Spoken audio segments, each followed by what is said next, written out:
Welcome. So nice to have you be with us today. We're really pleased to have with us Sara Yingling. Who is Sara Yingling? Well, Sara is a yoga teacher, a bonus mom, and a biohacker. She's also the founder of Taming Ant Flow. This is a company designed to help women with endometriosis overcome the debilitating effects of this condition. Sara also is the host of the podcast Taming Ant Flow. Her podcast has helped hundreds of thousands of women safely and naturally address the causes of hormone imbalances. And this is what's been shown to be a primary contributing factor to endometriosis, as well as so many other issues that women struggle with. Well, as if this is not enough, Sara is also a best-selling author, and she's about to release her new book, Ending Endometriosis Naturally. Eliminate pain, increase energy, and get your life back. Sara, welcome. Thank you for joining us today. It's an honor to be here. Thank you so much for having me.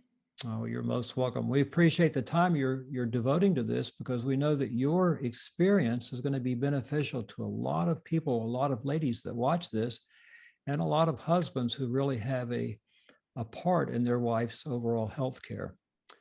So, with that said, Sara, tell us about your journey and how you ended endometriosis naturally. We're really curious to hear the answer to that. Well, there's a lot of stuff that goes into it. So I'll give you some kind of bullet points, and I know we'll dive into a couple things specifically. So endometriosis is a condition that for most women takes 7 to 10 years to get diagnosed. So I started with cramps and pain, and I wasn't sure why, and I went to more doctors than I can count to try to figure out what the heck was going on with my body. And then ultimately in my pain journey, I found I became so debilitated, I couldn't get out of bed a couple of days a week. Sorry, not days a week, a couple of days a month. And then that led to things like canceling plans, staying home from work. I had to call home from work pretty often. Anxiety about vacations and spending time with my family. Another thing that's really present with endometriosis is something called endobelly, or it's a bloating, but people in the endometriosis world, we call it endobelly. And it looks like you're pregnant, even though you're not, right? And most women with endometriosis, in fact, 30 to 50% become infertile over their lifetime because of the condition. And that's awful, right? I can't tell you how many times people ask me if I was pregnant, and that's not a nice question to get when you're not pregnant, especially if you want to be. I could appreciate that. It might feel a little awkward. Yeah, I mean, I remember this one time we were at swimming lessons with my stepkids, and someone asked me in the hot tub. It was a really awkward conversation from then on. So that's a big problem as well. And the kind of crazy thing happens is you go from like having a flat stomach to looking 6 months pregnant, and it can take minutes depending on what the trigger is. And then the last thing that was really frustrating for me was just the countless numbers of doctors that I went to, and the time, so much time it took, the years it took to figure out what was going on. And so finally, I ended up actually having a laparoscopic endometriosis surgery. It's the only way currently to be diagnosed with endometriosis. They can do ultrasounds and they can look to see if you have a lot of the symptoms, the endometriomas, they call them, around your abdomen, or cysts. And I finally ended up having that surgery, and it didn't help me at all. In fact, it made my symptoms worse. And so finally, at that point, I was fed up with doctors, and I said, you know what?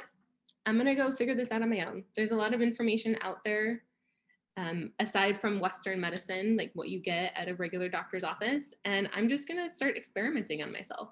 So I did, and it took me about 2 years kind of nail down all the different things that for my own body that contributes to me. And I know many people have slightly different triggers, but overall, there's a couple of things that really affect most people with endometriosis. Do you want to dive into a couple of those now?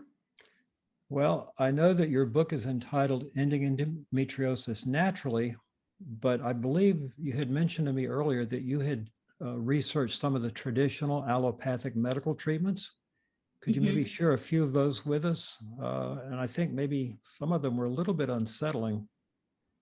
Yeah, yeah. So when I was working with my doctors, the two options I had, one was that endometriosis surgery, a laparoscopic surgery, which I ended up doing, and the second one was, if I didn't want to do that, I could go on some sort of hormonal birth control or medically induced menopause. Mm, And I'll tell you, I think I was 24, 25 at the time that I was having this conversation with my doctor. Not married, in a serious relationship, and I didn't, end up marrying the person I was with. Um, but that's kind of an unsettling suggestion for someone who's, in the prime of their life, their reproductive life, especially. And there's a lot of problems and side effects that come along with all three of those things. Many of them lasting.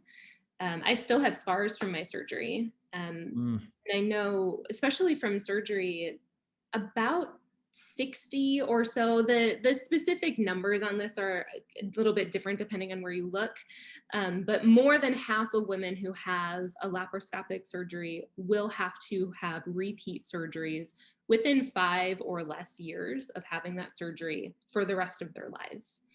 So that was pretty unsettling. Not to mention, it's a major medical surgery. I mean, you're under general anesthesia and all the risks and stuff that go along with that. And similarly, with the medically induced menopause, I want to say it was like 6 months of doing this. It's a pill you take, and it essentially stops the estrogen production in your body. And so you get all of the menopause symptoms. So hot flashes, night sweats, changing libido, mood changes, insomnia, all that super fun stuff I'm not supposed to have to deal with until I'm at least 50, right? And that's something, once again, that doesn't actually cure anything. It was, you do this menopause thing for a little while, and then hopefully you find some relief. And then when it gets bad again, you do it again. So it's this like weird every couple of years, probably kind of thing that you have to do. And then the last thing was going on regular hormonal birth control, which is essentially the pill, right? That's what most people refer to it as, which I'm pretty convinced is a large reason why I have endometriosis to begin with, because I went on the pill when I was 18, which many young women do. I mean, even especially nowadays, even younger than that, because they're having so many problems with their periods. Their doctors say it regulates your hormones, which I'm sure you have a lot to say about that as well, right? But that's just, it's kind of a crazy concept because it doesn't regulate your hormones at all, it suppresses them. And so now you're in this completely unnatural rhythm that your body's trying to figure out what the heck to do with. And for me, being on different types of birth control, I've tried probably 4 or 5 over the course of my early part of my adult life. I had awful times with all of them. Many women with endometriosis have a terrible response to birth control pills, and they don't end up helping. They have all kinds of breakthrough bleeding. Cramps can be worse, even on birth control. And for some people, it actually helps. So I don't want to say that that's never a great option. I don't know. It's a really personal decision, right? And for some people, it can be helpful. My thought was, when my doctor gave me these 3 options, right? Like, how I'm already messed up with my hormones. Why would I do something to mess them up even more? And because I was in the incredible amount of pain I was in, I was willing to let him cut my body open and poke around inside. It's essentially exploratory. So we did that, and then I had to recover from a surgery, and it was, I mean, months of even more pain than I was in beforehand, before I just wrote it all off. Got pissed off enough that I had to do something else. So that's how all those treatments went. Nothing really seemed to work for me. I understand why those are referred to, those 3 options, as scary, having scary side effects. We could talk for another hour about all these protocols and the things they're doing to our women that we appreciate so much in life. one of the ones, just want to address one of them. Hormonal birth control is a type of synthetic progesterone, or progestin. In a woman's body, the body identical or bioidentical or natural progesterone is considered the master hormone because it carries out a myriad of beneficial functions. In fact, it promotes breast cell tissues to die when they're supposed to in a woman. And when breast cell tissues don't die on time, women have breast cysts, eventually breast tumors. So the body's natural progesterone is a very, very protective hormone, biologically speaking. When you introduce synthetic progestins into the equation, they occupy the progesterone receptor site and they block natural progesterone from plugging in and prevent your body from benefiting from the myriad of good benefits that the body's own progesterone offers. So yes, they do. All synthetic hormones do address symptoms on some level, but they all come at a cost because they all get in the way of the way our body was designed to work with natural estrogen, natural progesterone, and natural testosterone, to mention just three. So just that one kind of pushes my buttons because over the years, I've always appreciated that women are on birth control. And I've always said, all the risk is on you. Figure out something else that doesn't put your body at risk for a bad diagnosis. Yeah. Endometriosis included in that, by the way. So thank you for letting me rant for just a minute because this interview is your interview, Sarah. So thank you for that. So you went through the fire of traditional allopathic medicine and the things the doctors wanted to do to you and some of the things they did carry out. And by the way, just a little qualifier to this, we love doctors. They take the oath to help people, to do no harm. And most doctors really do want to help us to have best of health. Yes. Traditional allopathic training, though, typically doesn't address natural treatments. The other thing about typical allopathic medicine is medical doctors are trained to diagnose and treat symptoms for the most part, not always. Whereas when you look for natural treatments, many times you go to what the cause is, which brings us to what Sara did next on these natural remedies that go to the cause and not the symptoms. Sara, tell us what you found there, please. Yeah, absolutely. And I do want to echo, I know especially in my book as well, as I talk about like the trials that I've had with doctors, they really do mean the best. And it's a lack of information and lack of training. Mm-hmm. As I was doing so much research for this book, you'll see as you go through the end notes, how many different studies and things I looked through. There isn't enough information out there about why it's happening. And so thank you for bringing that up. I think that's really important to bring up. You're welcome.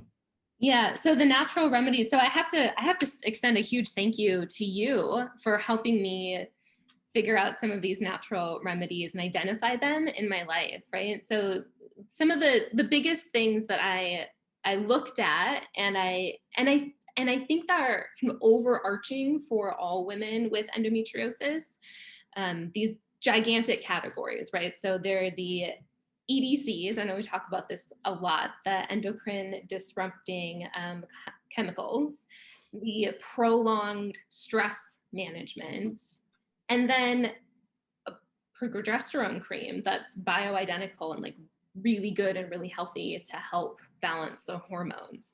So each of those categories have a lot underneath them, especially these EDCs. I love to talk about that one first, because I think that was one that for me felt like there's a lot of low-hanging fruit in a lot of these categories.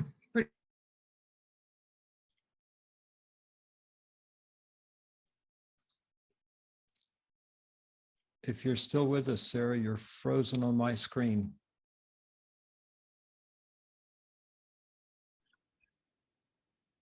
Ooh, did you lose me? Oh, you're muted. We somehow got bumped off. I don't think it was the Illuminati, but who knows? So I think where we left off was the sentence about low-hanging fruit. Oh, sure. So if you could start that sentence again, please. So there's a lot of low-hanging fruit when it comes to, what can you actually change and what's some of the simplest things. Probably the most simplest thing is just getting a bioidentical progesterone cream. That really helps to balance the hormones like we just talked about. It's the master hormone. Progesterone helps you decrease estrogen and increase testosterone, which is what most women with endometriosis, that's what's going on with their hormones. But as well as EDCs in your environment and your diet, those were humongous for me. And they were the things that, aside from the progesterone cream, which was like a night and day difference for me, the very next month, I felt a huge difference, including my breast tenderness. It was really, really bad. Being just my anxiety levels, being able to sleep better, those things were just really clear, really fast. I could identify them really easily. And when we're talking about natural remedies, some things you can't see, so you can't point to quite as obviously. And some things take a lot of time. So that was pretty huge. So the progesterone cream was easy, and very quickly I realized that it was helping. And then the EDCs in my environment and my diet, those things also, my diet especially, I could point to as well. So I ended up finding some pretty big food triggers. There's a couple categories right underneath that. So there's different things that are healthy for you that just your body doesn't really process really well. For me, I found out that was almonds towards the end of my cycle, which was kind of like, almonds are a health food. Everybody loves almonds. They're in everything, right? That was weird for me. But when I figured it out, it was like such a light bulb moment. And I don't know, that's probably a personal thing. I don't know if that affects other people. But I do know that things like meat that's come from CAFOs, right? I can't remember what that acronym stands for, right? But where all the cows are together. It's where they put 10,000 cows on 2 acres, and you can smell the cow farm 5 miles away. Yeah. And that's if you're upwind. Well, and I'm a Midwest girl. I grew up in Wisconsin. Like, there you go. Like, there's so many farms all the way around me. So let me just ask this question before you finish that. Yeah. I'm going to guess that because there are so many tens of thousands or hundreds of thousands of EDCs, that your book is going to give us some really excellent details on how we can identify those, because in addition to a good quality progesterone cream, obviously that's super important, but shutting off the fuel supply, now isn't your book going to give us a lot of detail on just where we can figure out these triggers? And I understand not everybody triggers on the same food, maybe almonds for you and walnuts for somebody else. Yeah. But I think that what the ladies that are listening to this are going to be highly benefited from is when they have a copy of your book, they're going to really be able to dig into all these specifics from all the research that you did.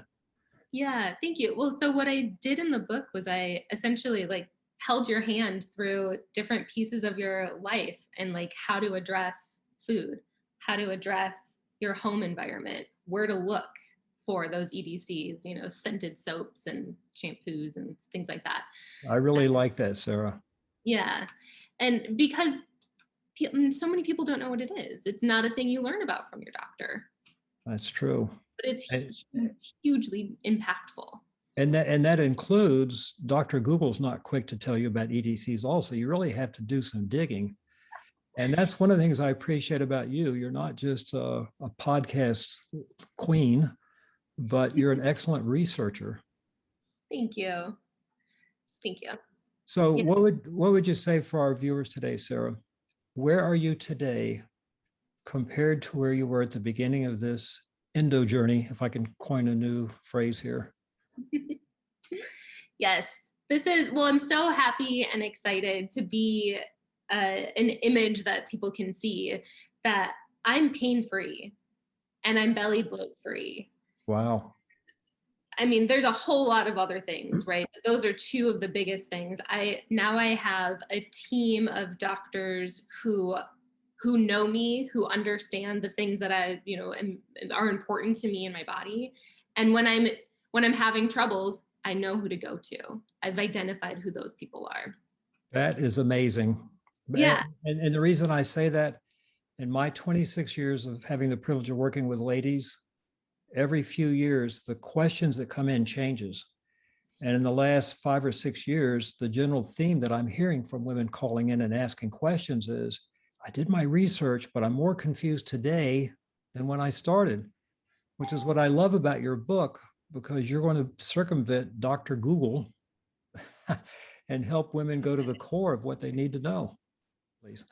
Yeah, so women are finding that they're more confused after they've done some research and talked to their doctors than they were beforehand. And now they have no idea what's the right thing to do.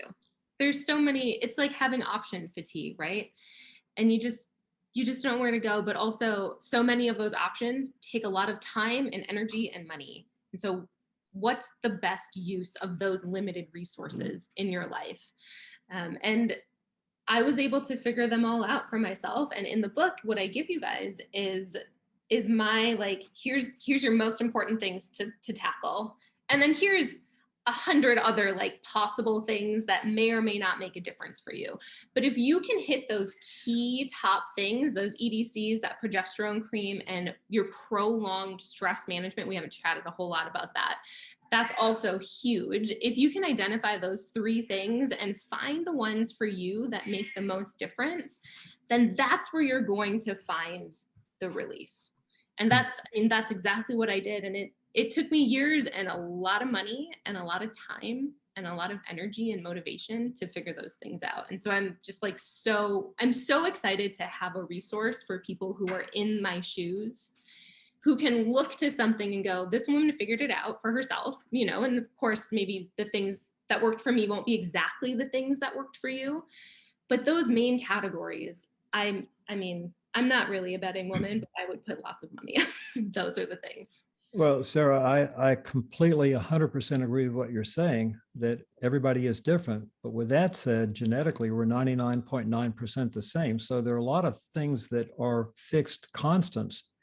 And you are correct. Those 3 categories that you talked about, the EDCs, the stress, and the progesterone cream, those are fixed constants in all women. It's just like everybody needs to drink some water every day. That's a fixed constant. Everybody needs to breathe, fixed constant. Everybody needs sleep. Everybody needs to eat food to keep going. So I appreciate that you've distilled it down to those 3 primary categories. For our viewers, Sarah, what advice could you share with women who are struggling with a hormone imbalance?